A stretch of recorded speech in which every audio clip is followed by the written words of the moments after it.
अस्सलामुअलैकुम नाजरीन। मेरा नाम अरशद है। मेरी उम्र 17 साल है। मेरी फैमिली टोटल 5 अफराद पर मुश्तमिल है। मैं, मेरी 2 बहनें, अम्मी अब्बू। मेरी बड़ी बहन शादीशुदा है और वो 22 साल की है। मेरी बड़ी बहन का नाम जीनत है। मेरी छोटी बहन का नाम ज़ारा है। मेरी छोटी बहन स्कूल में पढ़ती है और 16 साल की है। मेरी छोटी बहन मैट्रिक की स्टूडेंट है। मैं तीनों बहन भाइयों में से छोटा था और सबका लाडला था। मेरे अब्बू फैक्ट्री में मुलाजिम थे और मेरे अब्बू की अच्छी सैलरी थी। हमारे पास हर आसाइश मौजूद थी, लेकिन मैं था कि बुरी आदत में पड़ने लगा था और बुरे कामों में पड़ के मैंने अपनी सेहत ख़राब कर ली थी। मैं मोबाइल का यूज़ बहुत ज़्यादा करता था और मोबाइल में ऐसी चीज़ें देखता था जिससे दिन ब दिन मेरी तबीयत ख़राब रहने लगी थी और मुझे डिप्रेशन होने लगा था। इसलिए अम्मी अब्बू मुझे डॉक्टर के पास ले गए थे। जब डॉक्टर के पास गए तो डॉक्टर ने बताया था कि इस लड़के की जल्दी से जल्दी शादी कर दो या इसको मोबाइल यूज़ ना करने दो, क्योंकि मैं मोबाइल में ही ऐसी चीज़ें देखता था जिनसे मेरा गुजारा नहीं होता था। डॉक्टर ने मुझे दवाई लिख दी थी जिसको खाने के बाद मुझे कुछ बेहतर महसूस हुआ था। अम्मी अब्बू ने मेरे से मोबाइल ले लिया था और मेरा दिल नहीं लगता था। मैं इन चीज़ों का आदी हो गया था। वो फिल्म जब तक देखता था तो मुझे सुकून आता था। अगर मैं फिल्म नहीं देखता था तो मैं परेशान रहता था।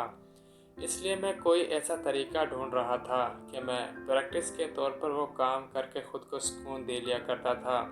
लेकिन कोई भी ऐसी लड़की मेरी दोस्त नहीं थी जिससे मैं वो काम करके सुकून ले लेता। इसलिए मैं बहुत डिप्रेशन में रहने लगा था।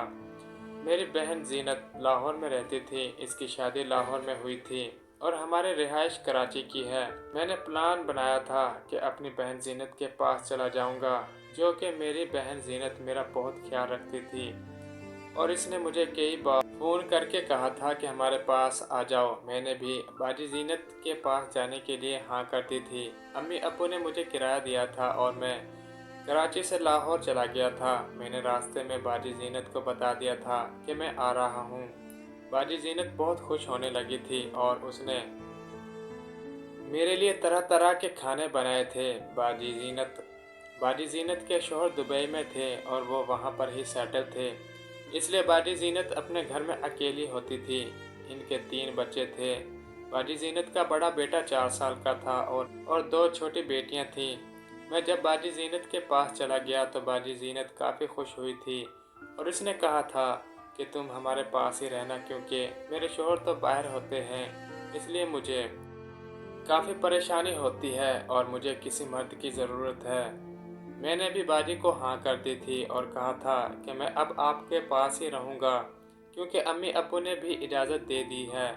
बाजी जीनत काफ़ी खुश होने लगी थी और अफसरदा भी थी कि मेरे शौहर तो बाहर होते हैं, इसलिए मैं बहुत उदास रहती हूँ। मैंने बाजी की उदासी मिटाने के लिए बहुत कोशिश की, लेकिन बाजी फिर भी उदास रहती थी। एक दिन मैंने बाजी को कहा कि बाजी मैं आज आपके कमरे में ही सोऊंगा। बाजी भी मान गई थी और मुझे अपने कमरे में सुला लिया था। लेकिन रात को मेरा दिल किया कि मैं बाजी के पास चला जाऊं।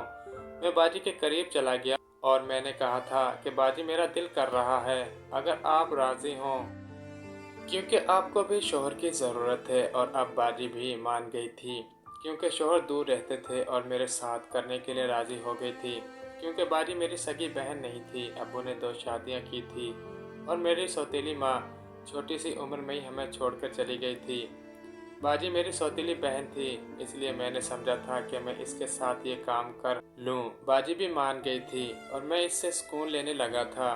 मैंने बाजी को काफ़ी मुतमईन किया था और बाजी मेरा साथ देती रहती थी। बाजी भी मेरी आदी हो गई थी और बाजी जीनत ने मुझे काफ़ी सारे गिफ्ट्स दिए थे और कहा था कि अब तुम मेरे पास आते रहना। नाजरीन, अगर आपको ये वीडियो पसंद आई है तो मेरे चैनल को लाइक, शेयर और सब्सक्राइब कर दें। शुक्रिया।